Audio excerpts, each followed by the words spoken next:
আজকের এই ব্লগটা আমার জন্য একটু স্পেশাল। এই কারণে স্পেশাল যে আজ যে আমি এই দেখছো যে শাড়ি পরে রেডি হতে বসে গিয়েছি, এটা কিন্তু মানে কোনো নর্মাল অকেশনের জন্য নয়। আমার ফ্রেন্ড মাম্পি আমার জন্য আইবুড়ো ভাতের আয়োজন করেছিল, অ্যান্ড ওর ডিমান্ড ছিল তুই একদম পুরো রেডি হয়ে শাড়ি শাড়ি পরে আসবি, আমরা ভালো ভালো ছবি তুলবো, যা হয় একটা আইবুড়ো ভাতে। তো ঠিক সেই কারণেই আমিও বসে গিয়েছিলাম খুব এক্সাইটেড হয়ে, যে না রেডি হয়ে যাচ্ছি, আজ থেকে আমার প্রথম আইবুড়ো ভাত স্টার্ট হচ্ছে। তো একটা এক্সাইটমেন্টও ছিল, আর তার সাথে এই একটা ব্যাপারও ছিল যে ফাইনালি যে দিনটা স্বপ্ন দেখছি যে বিয়ে হবে, তো সেই দিনটার আস্তে আস্তে কাছে চলে আসছে, অ্যান্ড তার জন্য সমস্ত আয়োজনও শুরু হয়ে যাচ্ছে।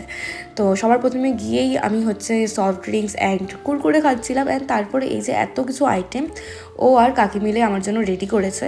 অ্যান্ড আইটেমে যা যা ছিল সমস্তটা খুবই টেস্টি খাবার ছিল। মানে আমার ফ্রেন্ড যে এত ভালো রান্নাও করতে পারে আমি জানতাম না। যাই হোক, তো সমস্ত খাবার এ ক্লাস ছিল। আর পায়েসটা বিশেষ করে একদম ক্ষীরের মতন পায়েস। আমি এরকম পায়েস তো মানে প্রথমবার খেলাম মাম্পির হাতে, এত টেস্টি পায়েস ছিল। তো তারপরে আমরা কিছু ফটো তুললাম, অ্যান্ড খুব ছোট্ট একটা ব্লগ তোমাদের সাথে শেয়ার করছি।